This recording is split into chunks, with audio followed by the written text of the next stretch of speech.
Assalamualaikum warahmatullahi wabarakatuh. Perkenalkan, nama saya Muhammad Rizky Fauzi dengan NIM 20240140039. Saya dari kelas A dan di sini saya akan menjelaskan pengertian ibadah dan prinsip-prinsip ibadah dalam Islam. Ibadah berasal dari bahasa Arab. Ibadah ya'budu ibadatan yang berarti penyembahan, pemujaan, pengabdian, kepatuhan, dan ketundukan kepada Allah. Dalam Islam, ibadah bukan hanya sekedar ritual, tetapi juga mencerminkan hubungan pribadi antara manusia dengan Allah. Ibadah mencakup segala aspek kehidupan, baik yang bersifat lahiriah maupun batiniah. Dan ada beberapa prinsip utama ibadah yang harus diperhatikan. Yang pertama itu tauhid, yaitu keimanan kepada Allah. Prinsip utama dalam ibadah adalah keyakinan bahwa hanya Allah yang berhak disembah, dan ini juga ditegaskan dalam surat Az-Zariyat ayat 56 yang menyatakan bahwa manusia dan jin diciptakan untuk beribadah kepada Allah. Dan yang kedua yaitu ikhlas atau niat yang murni. Ibadah harus dilakukan dengan niat yang tulus hanya untuk Allah, tetap tanpa mengharapkan pujian atau keuntungan duniawi. Dalam surat Al-Bayyinah ayat 5, Allah memerintahkan manusia untuk beribadah dengan penuh keikhlasan. Rasulullah SAW juga bersabda bahwa amal yang tidak sesuai dengan tuntunan Islam akan tertolak. Yang ketiga yaitu ketaatan kepada Allah dan Rasulnya. Ibadah yang benar adalah ibadah yang sesuai dengan petunjuk Allah dan Rasulnya. Dan yang keempat adalah keseimbangan antara rohani dan jasmani. Islam mengajarkan bahwa ibadah tidak hanya berupa ritual spiritual, tapi juga mencakup aspek kehidupan sehari-hari seperti pekerjaan, pendidikan, dan hubungan sosial. Dan yang keempat, konsisten dan ketekunan. Ibadah harus dilakukan secara berkelanjutan dan tidak hanya sekali. Dan Rasulullah mengajarkan bahwa ibadah yang paling dicintai Allah adalah yang dilakukan secara terus-menerus. Dan ada beberapa macam-macam ibadah. Yang pertama adalah ibadah makdoh atau ibadah khusus.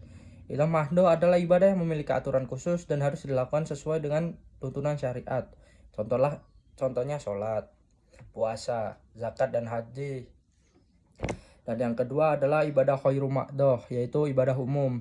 Ibadah ini mencakup segala perbuatan baik yang dilakukan dengan niat karena Allah. Contohnya menolong orang lain, bekerja dengan jujur, menjaga lingkungan, bersedekah, dan infak. Dan untuk masuk soal yang kedua yaitu hukum meninggalkan sholat menurut empat ulama dan mazhab. Yang pertama yaitu dari mazhab Hanafi. Menurut mazhab Hanafi, seorang yang meninggalkan sholat karena malas atau lalai tetap dianggap berdosa besar, tetapi tidak dihukum sebagai kafir. Hukuman orang yang meninggalkan sholat adalah dipenjara dan dipaksa untuk sholat. Yang kedua, mazhab Maliki. Mazhab Maliki berpendapat bahwa meninggalkan sholat dengan sengaja adalah dosa besar, tetapi tidak serta-merta menjadikan seseorang kafir. Namun, jika seseorang menolak kewajiban sholat dan mengingkari bahwa sholat adalah bagian dari Islam, maka ia bisa dianggap keluar dari Islam. Dan yang ketiga yaitu dari mazhab Syafi'i. Mazhab Syafi'i memiliki pandangan yang mirip dengan mazhab Maliki. Orang yang meninggalkan sholat karena malas tetap dianggap sebagai muslim, tetapi berdosa besar. Jika seseorang meninggalkan sholat karena mengingkari kewajibannya, maka ia dihukum sebagai kafir. Dan yang keempat yaitu dari mazhab Hambali. Mazhab Hambali memiliki pandangan yang lebih tegas dibandingkan tiga mazhab lainnya. Menurut mazhab Hambali, seseorang yang meninggalkan sholat dengan sengaja dianggap kafir, baik karena malas maupun karena mengingkari kewajibannya. Dalil yang digunakan adalah hadis Rasulullah yang menyatakan bahwa pembeda antara muslim dan kafir adalah sholat. Oleh karena itu, hukuman bagi orang yang meninggalkan sholat adalah hukuman mati karena dianggap telah keluar dari Islam. Dan memasuki soal yang ketiga yaitu tentang penjelasan jenis-jenis puasa wajib dan sunnah. Puasa wajib adalah puasa yang harus dilakukan oleh setiap muslim dalam kondisi tertentu. Jenis-jenisnya meliputi puasa Ramadan, puasa yang wajib dilaksanakan selama bulan Ramadan sebagaimana disebutkan dalam Al-Quran dan hadis. Dan yang kedua yaitu puasa kufarat, puasa yang dilakukan sebagai bentuk penebusan dosa atau pelanggaran hukum Islam, seperti berhubungan suami istri di siang hari bulan Ramadan. Yang ketiga, puasa nazar, puasa yang dilakukan karena seseorang telah bernazar atau berjanji untuk berpuasa jika suatu kondisi terpenuhi. Dan yang keempat, puasa qadha. Puasa yang dilakukan sebagai pengganti puasa Ramadan yang ditinggalkan karena alasan tertentu seperti sakit atau haid. Dan untuk puasa sunnah adalah puasa yang dianjurkan tetapi tidak diwajibkan karena ada beberapa jenisnya. Yang pertama yaitu puasa Senin Kamis. Yang dilakukan setiap hari Senin dan Kamis karena hari-hari tersebut adalah waktu di mana amal manusia diangkat kepada Allah. Yang kedua, puasa Ayyamul Bid. Puasa yang dilakukan pada tanggal 13, 14, 15 setiap bulan Hijriah. Yang ketiga, puasa 6 hari di bulan Syawal. Puasa yang dilakukan setelah Ramadan memiliki keutamaan seperti puasa sepanjang tahun. Yang keempat, puasa Arafah. Puasa yang dilakukan pada tanggal 9 Zulhijjah memiliki keutamaan besar terutama bagi yang tidak sedang berhaji. Memasuki soal yang keempat, yaitu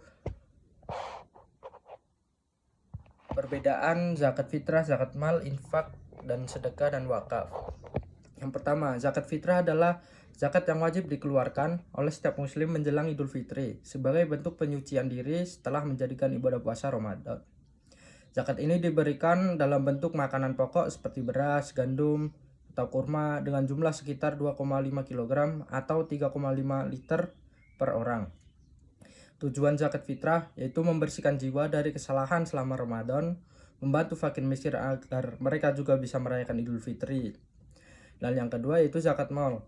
Zakat mal adalah zakat dikenakan pada harta tertentu yang telah mencapai nisab atau batas minimum dan telah dimiliki selama haul atau 1 tahun. Jenis harta yang dikenakan zakat mal meliputi emas dan perak. Nisabnya setara dengan 85 gram emas atau tarif zakat 2,5%. Yang kedua ada hasil pertanian. Nisabnya 653 kilo gabah. Tarif zakat 5% sampai 10% tergantung sistem irigasi. Dan yang ketiga ada penghasilan profesi. Nisabnya setara 85 gram emas, tarif zakat 2,5%. Dan yang terakhir itu perdagangan. Dihitung dari modal dagang setelah dikurangi utang. Terus tarif zakat 2,5%. Tujuan dari zakat mal membersihkan harta dan jiwa pemiliknya dan membantu kesejahteraan masyarakat yang membutuhkan. Yang ketiga, infak. Infak adalah pengeluaran harta yang dilakukan secara sukarela tanpa batasan jumlah atau waktu tertentu. Infak diberikan kepada siapa saja, baik individu atau lembaga sosial. Contoh infak, memberikan bantuan kepada korban bencana dan menyumbang untuk pembangunan masjid atau sekolah. Dan yang keempat yaitu sedekah. Sedekah memiliki cakupan lebih luas dibandingkan infak karena tidak hanya berupa harta tetapi juga bentuk kebaikan lainnya seperti senyuman, bantuan tenaga atau ucapan yang baik. Contoh sedekah, memberikan makanan kepada orang yang kelaparan dan membantu orang tua menyeberang jalan. Yang kelima adalah wakaf. Wakaf adalah penyerahan aset tertentu untuk digunakan secara berkelanjutan demi kemaslahatan umat. Yaitu aset wakaf tidak boleh dijual, diwariskan atau dihibahkan. Contoh wakaf yaitu tanah yang digunakan untuk membangun masjid atau sekolah. Wakaf produktif seperti lahan pertanian yang hasilnya digunakan untuk kepentingan sosial.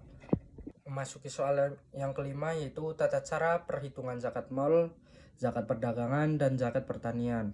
Yang pertama yaitu zakat mal. Zakat mal dikenakan pada harta yang telah mencapai nisab dan telah dimiliki selama 1 tahun. Cara menghitung zakat mal yaitu nisab zakat mal setara dengan 85 gram emas. Tarif zakat yang dikenakan adalah 2,5% dari total harta. Jika seseorang memiliki harta senilai 100 juta dan harga emas saat ini 1 juta per gram, maka nisabnya adalah 85 juta. Karena harta tersebut melebihi nisab, zakat yang harus dibayarkan adalah 2,5% dikali 100 juta sama dengan 2,5 juta. Dan yang kedua zakat perdagangan. Cara perdagangan dikenakan pada usaha dagang yang telah mencapai nisab dan haul. Cara menghitung yaitu nisabnya sama dengan zakat mal yaitu 85 gram emas.